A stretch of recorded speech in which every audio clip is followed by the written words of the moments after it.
오늘 우리 책 128페이지입니다. 우리 책 128페이지 12과 예루살렘의 몰락, 이제 구약 후반부로 진행해 가고 있습니다. 예레미야 선지자 시대의 마지막 왕 시드기야 이야기가 이제 오늘 나옵니다. 예루살렘이 영적으로 몰락했기 때문에 결국 그 성이 다 같이 무너지는, 하나님 나라 백성들은요, 영적인 일과 육적인 일이 연결되어 있습니다. 영적으로 깨어 있어 육적으로도 깨어 있을 수 있고, 영적으로 무너지면 육신적으로 무너지는 것을 우리에게 보여주십니다. 신학 주제를 보시면 하나님은 죄인들을 끈기 있게 추적하시지만 언젠가는 인내의 끝이 올 것입니다. 하나님의 심판과 하나님의 사랑을 같이 이제 볼 수 있는데요. 그 아래 단락에 보시면 집 하면 떠오르는 온갖 즐겁고 친밀한 것들을 상상해 보십시오. 그리고 그 모든 것이 산산이 부서지는 것을 또한 상상해 보십시오. 집을 떠날 수밖에 없습니다. 동네가 파괴되고 집이 무너져 버렸기 때문입니다. 집을 잃은 사람들은 방향을 잃은 채 혼란스러워합니다. 마침내 하나님의 인내가 다 되었을 무렵 이스라엘 남은 백성 겪어야 하는 상황이 바로 이와 같았습니다. 우리는 오늘 구약에서 가장 중요한 사건 가운데 하나인 예루살렘의 몰락과 하나님 백성이 포로가 되는 이야기를 보게 될 것입니다. 마음이 완악해진 백성들과 지도자들은 하나님 말씀을 경멸하기 이르렀습니다. 이 하나님은 자기 백성을 벌하심으로써 공의와 진노를 드러내셨습니다. 그러나 우리는 하나님의 공의를 드러내시는 중에도 남은 자들을 보존하시는 것을 볼 수 있습니다. 남은 자들은 메시아를 통해 만물을 새롭게 하시는 하나님 약속에 대한 소망을 전할 것입니다. 심판하시면서도 또 은혜의 여지를 남겨두세요. 결국은 70년이 지난 뒤에 또 돌아오게 하시고, 결국에 예수 그리스도 오게 하시고, 새하늘과 새 땅까지 연결되는 심판이 있습니다. 하나님이 우리의 삶에 책임 물으세요. 그렇지만 하나님은 결과적으로는 사랑으로 결론을 내신다. 이게 이제 성경의 결론이죠. 첫 번째, 영적인 몰락은 완악한 마음, 교만이 될 수 있겠는데요. 거기서 시작합니다. 시드기야라는 이 왕이 어떻게 완악한 마음으로 교만해서 결국 망하게 되는지를 이제 오늘 보여줍니다. 아래 본문 같이 한번 읽어보겠습니다. 시드기야가 왕위에 오를 때의 나이가 21세라 예루살렘에서 11년 동안 다스리며, 그의 하나님 여호와가 보시기에 악을 행하고 선지자 예레미야가 여호와의 말씀으로 일러도 그 앞에서 겸손하지 아니하였으며, 또한 느부갓네살 왕이 그를 그의 하나님을 가리켜 맹세하게 하였으나 그가 왕을 배반하고 목을 곧게 하며 마음을 완악하게 하여 이스라엘 하나님 여호와께로 돌아오지 아니하였고, 모든 제사장들의 우두머리들과 백성도 크게 범죄하여 이방 모든 가증한 일을 따라서 여호와께 예루살렘에 거룩하게 두신 그의 전을 더럽게 하였으며. 이 유다의 최후 몰락은 이 통치자 시드기야의 완악한 마음에서부터 시작되었습니다.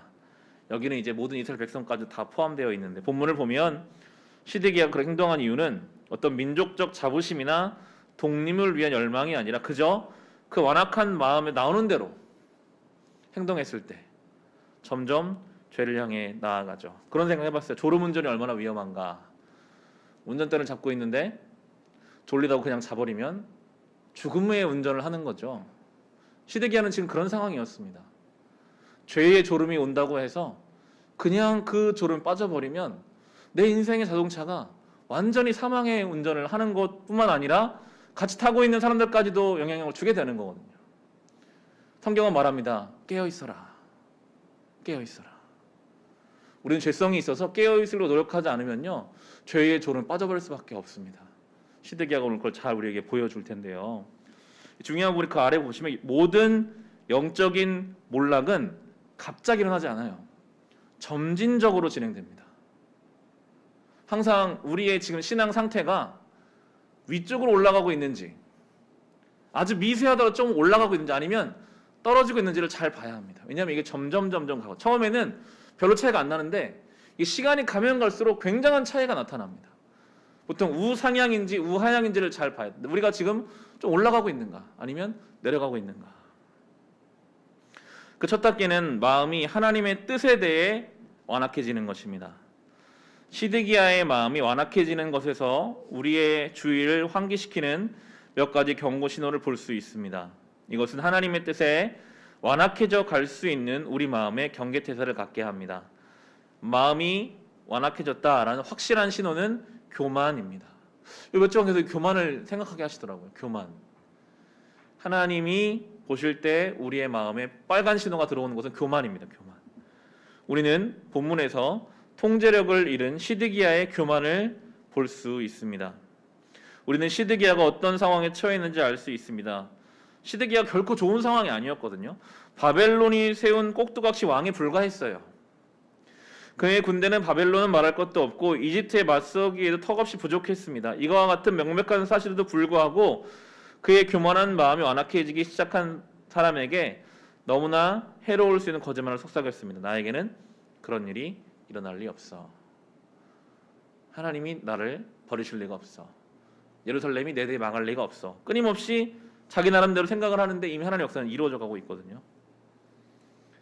시드기야 예상과는 달리 실제로 그런 일이 일어났습니다. 마음이 완악해지는 사람은 누구나 이와 같은 실수를 할 수 있습니다. 스스로 높이 평가하거나 심판과 형벌을 면할 수 있다고 생각하는 사고방식을 주의하십시오. 그런 사고방식은 마음이 굳어져 가기 시작했다는 징후입니다. 하나님은 살아계시고 분명히 책임을 물으십니다. 하나님의 경고의 사인에 우리는 민감하게 반응할 수 있어야 할 것입니다. 다음 페이지 나눈 것처럼 교만은요, 회개를 안 하게 만들어요. 교만해지면 회개가 부족해집니다. 회개는 주님께 돌아갈 기회거든요. 시드기야는 계속 기회가 있었습니다. 예레미야라는 좋은 선지자를 그게 붙여주셔서 끊임없이 하나님 말씀이 그게 전달되게 했어요. 돌아갈 수 있는 기회가 많았거든요. 예레미야의 조언을 듣고 주님 말씀을 겸손히 인정할 수 있었습니다. 또한 자기 지에 돌이켜 하나님께 돌아감으로 그것을 인정할 수 있었습니다. 그러나 시드기야는 내가 옳다, 내가 지금 잘하고 있다라고 확신했기 때문에 하나님께 돌아갈 것을 느끼지 못했죠. 회개한다면 자기 길과 자기가 주인이라는 생각에서 돌이켜야만 합니다. 그리고 예수 그리스도의 권위와 주권 아래 자신을 내려놓아야 합니다. 시드기야의 완악한 마음이 주는 또 다른 신호는 열방과 구별되는 자기 백성의 가치를 너무 가볍게 생각했다라는 것입니다. 처음부터 하나님은 이스라엘 백성을 이 땅에서 구별된 백성으로 만드실 계획이셨습니다. 그들만이 주님을 위해 특별히 구별된 제사장 나라로서 하나님의 영광을 밝게 빛낼 것입니다. 그러나 시드기야 시대에는 모든 제사장들의 우두머리들과 백성도 크게 범죄하여 이방 모든 가증한 일을 따라 했습니다. 다른 말로 하면 그들은 구별된 하나님의 백성이라는 지위를 버리고 지금 모든 백성의 길을 따르기 시작했습니다. 그리스도인으로서 우리도 잘 살펴봐야 합니다. 과연 우리가 믿지 않는 사람과 구별되어 있는가? 하나님 이거 책임 물으셨거든요. 너희는 거룩한 나라인데 구별된 백성인데 왜 이방 민족과 전혀 다른 것이 없느냐? 오늘 새벽 말씀도 연결되는 것 같아요. 회개에 합당한 열매를 맺어라. 그리스도가 심어졌으면 그리스도 합당한 열매를 맺어야 되는데 세상의 열매를 내고 있을 때 세리들에겐 세리답게, 군인들에겐 군인답게, 우리의 성도의 삶답게 열매를 맺어야 하는 것입니다. 하나님의 백성임을 드러내는 뚜렷한 행동 양식이 있습니까? 만일 그렇지 않다면 주의하십시오. 자기의 마음의 온도를 재보십시오. 아마도 차갑게 식어가는 중일 것입니다. 구별되지 못했다면 사과나무에 사과가 맺혀야 사과나무임을 증명하잖아요. 성도의 삶의 신앙의 열매가 맺혀야 그래야 우리의 복음에 속한 자임을 우리가 나타낼 수 있거든요. 생활 속 신앙이 참으로 중요합니다. 두 번째 보시면 이 영적인 몰락은 하나님 말씀을 멸시하게 돼요. 시드기야에게 예레미야가 와서 명확하게 말하거든요. 지금 이런 상황이니까 최후의 방법이 있습니다. 이렇게 하면 하나님이 도와주실 겁니다 라고 말했는데 듣지 않는 이야기가 나옵니다. 아래 본문 같이 읽어보겠습니다.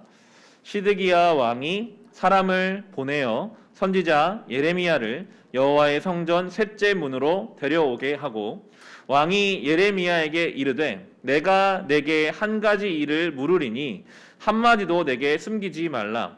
예레미야가 시드기야에게 이르되 내가 이 일을 왕에게 아시게 하여도 왕이 결코 나를 죽이지 아니하시리이까 가령 내가 왕을 권한다 할지라도 왕이 듣지 아니하시리이다.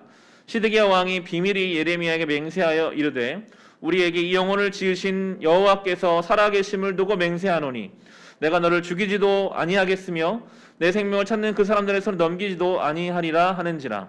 예레미야가 시드기야에게 이르되 만군의 하나님이신 이스라엘 하나님 여호와께서 이와 같이 말씀하시되 내가 만일 바벨론의 왕의 고관들에게 항복하면 내 생명이 살겠고 이 성이 불사람을 당하지 아니하겠고 너와 내 가족이 살려니와 내가 만일 나가서 바벨론의 왕의 고관들에게 항복하지 아니하면 이 성이 갈대인의 손에 넘어가리니 그 이 성을 불사를 것이며 너는 그의 손을 벗어나지 못하리라 하셨나이다. 아멘. 하나님의 의로운 심판은 이제 막을 수가 없이 다가오게 되어 있었습니다. 그럼에도 하나님은 시드기야에게 막을 수 있는 방법을 가르쳐 주신 거죠. 항복해라. 그러면 너도 살고 이 성읍도 무너지지 않을 것이다. 돌아올 기회를 한 번 더 시도할 수 있는, 회개할 수 있는 기회를 하나님은 그에게 주셨습니다. 백성과 지도자들에게 하나님께 돌아올 기회를 주시고 또 주시는 데서 하나님이 놀라운 인내를 봅니다.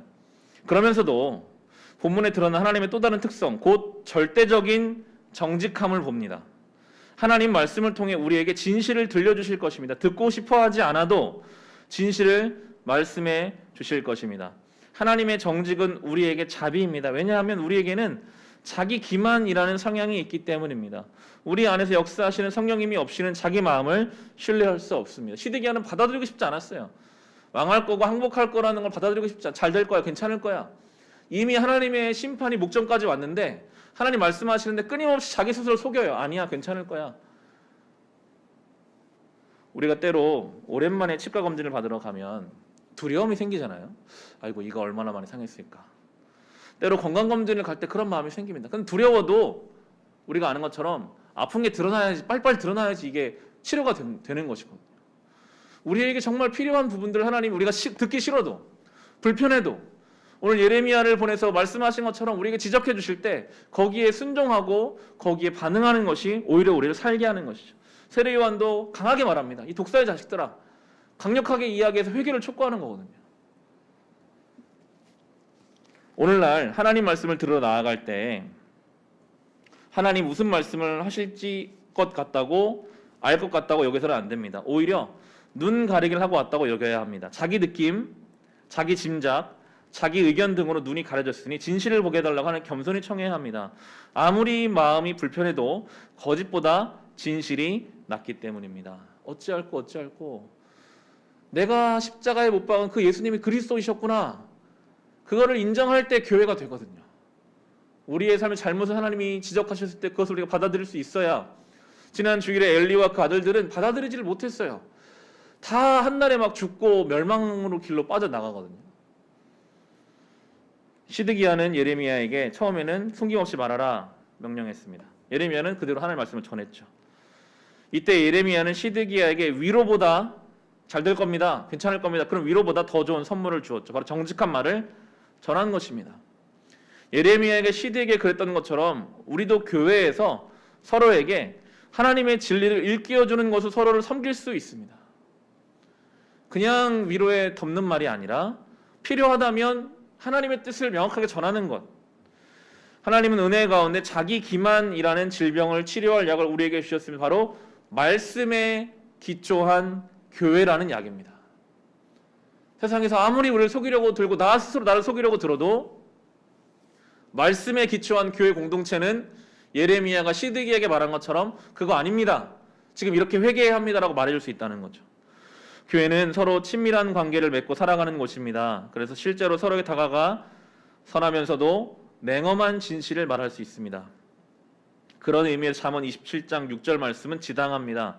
친구의 아픈 책망은 충직으로 말미암는 것이나 원수의 잦은 입맞춤은 거짓에서 난 것이니라.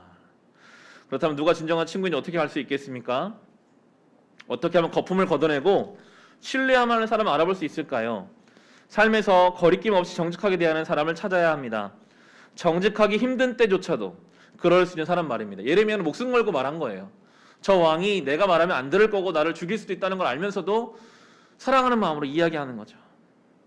우리에게도 예레미야가 시드기야에게 했던 것처럼 해야 할 책임이 있습니다. 설사 상처를 줄지라도 언제든 상대에게 정직할 수 있을 만큼 서로 충분히 사랑해야 합니다. 더 깊은 사랑은 상처를 줄지라도 정말 그를 위하는 마음으로 해야 될 말을 하는 것이라고 우리에게 말씀하고 계시고, 하나님은 그래서 경고의 메시지를 하시잖아요. 그건 사랑의 메시지거든요. 예레미야는 왕의 진실을 전했습니다. 시드기야는 어떻게 반응했을까요? 고집일까요? 아니면 회개일까요? 영적 몰락이 완악한 마음으로부터 시작한다면 그 다음 단계는 분명히 전달된 하나님 말씀을 안 듣는 것으로 더 이제 강화되어 가는 거죠. 회개함으로 돌아가야 되는데, 겸손히 받아들여야 되는데, 안타깝게도 시드기야는 받아들이지 못했고, 그 아래 본문은 다 읽지 않겠지만 그냥 예레미야를 가둬버려요. 그 말을 듣지 않고 순종하지 않고 감옥에 가둬버립니다. 결국 예루살렘은 멸망당하고 말죠. 그 밑에 하나님은 영적인 몰락에 진노하십니다. 결국 무너지는 성의 모습을 이제 보여줍니다. 같이 읽겠습니다. 그 조상의 하나님 여호와께서 그의 백성과 그 거하시는 곳을 아끼사 부지런히 그의 사신들을 그 백성에게 보내어 이르셨으나 그의 백성이 하나님의 사신들을 비웃고 그의 말씀을 멸시하며 그의 선자를 욕하여 여호와의 진노를 그의 백성에게 미치게 하여 회복할 수 없게 하였으므로 하나님이 갈대아 왕의 손에 그들을 다 넘기심에 그가 와서 그들의 성전에서 칼로 청년들을 죽이며 청년 남녀와 노인과 병약한 사람을 긍휼히 여기지 아니하셨으며 또 하나님의 전의 대소 그릇들과 여호와의 전의 보물과 왕과 방백들의 보물을 다 바벨론으로 가져가고 또 하나님의 전을 불사르며 예루살렘 성벽을 헐며 그들의 모든 궁실을 불사르며 그들의 모든 귀한 그릇들을 부수고 칼에 살아남은 자를 그가 바벨론으로 사로잡아가매 무리가 거기서 갈대아 왕과 그 자손의 노예가 되어 바사국이 통치할 때까지 이르니라.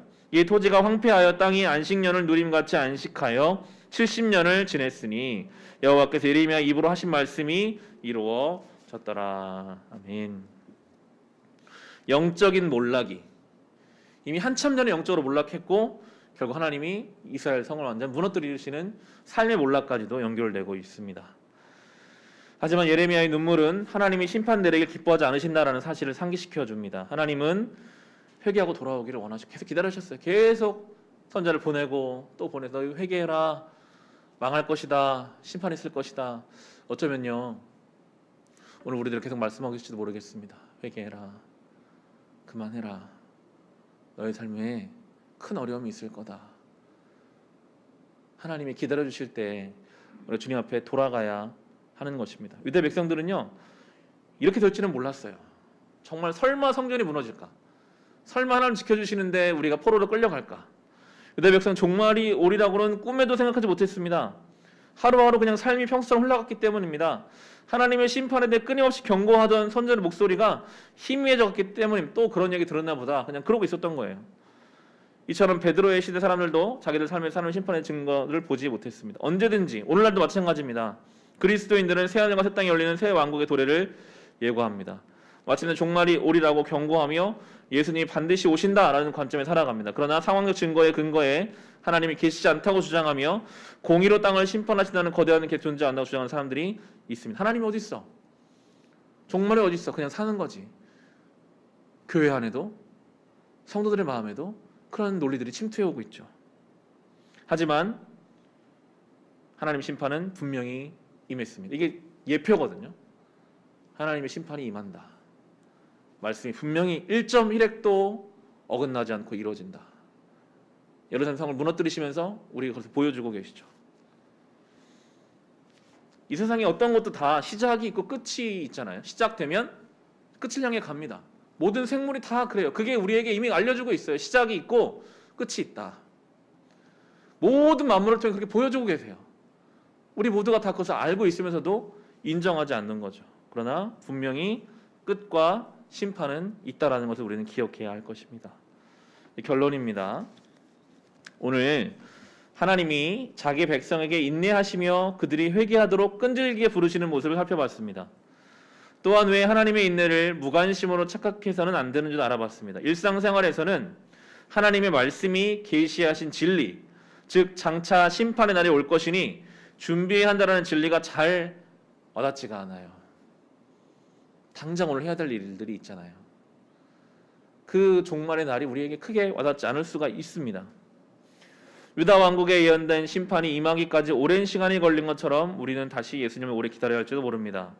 그러나 이것은 하나님의 인내를 강조하는 것이지 하나님 무과심을 강조하는 것이 아닙니다. 예나 지금 하나님 모든 사람이 회개하기를 바라십니다. 매일의 삶이 은혜의 증거거든요. 어젯밤에 종말이 왔다면 우리는 다 놓고 하나님 앞에 심판대 앞에 섰겠죠.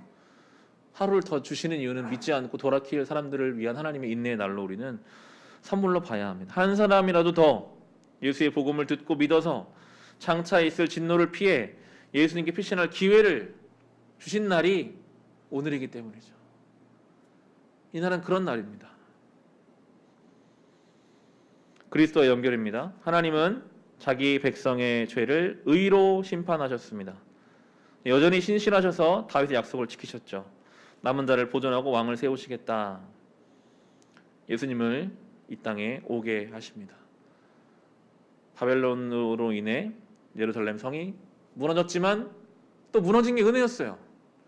겸손하게 만드셔서 70년 이제 돌아오게 하셔서 다시 무너진 성벽을 재건하심으로 하나님의 회복의 역사를 우리에게 보여주시고 예수 그리스도까지 오게 하시는, 하나님은 때로 무너지고 망해서 일을 이루실 때가 있거든요. 우리를 낮추셔서 우리를 살리실 때가 있고, 저 스올에 내려가기까지 정말 지옥의 한 걸음을 걷는 그 어려운 시간까지도 사용하셔서 하나님 또 우리의 역사를 이루어 가시는 분이셨습니다. 오늘 시드기야를 봅니다. 처음에 그 마음의 무뎌짐부터 몰락이 시작돼요. 교만함, 하나님 말씀이 들려지지 않고 점점 내가 영적으로 떨어져 가는 것도 모르고 그것이 그냥 지속되어 버리면 어느새 저 밑에까지 떨어지기 때문에 늘 깨어 있어야 합니다. 나는 지금 하나님 어떻게 기도하고 있는가? 어떤 말씀을 듣고 있는가? 내가 영적으로 깨어 있는가? 늘 우리 인생의 졸음운전이 아니라 정말 깨어서 아버지 말씀을 따라 살아가는 우리 교회, 저 여러분 될 수 있으시기를 주님의 이름으로 축원합니다. 우리 앞서 부른 찬송인데요. 거룩하신 하나님 주께 감사드리세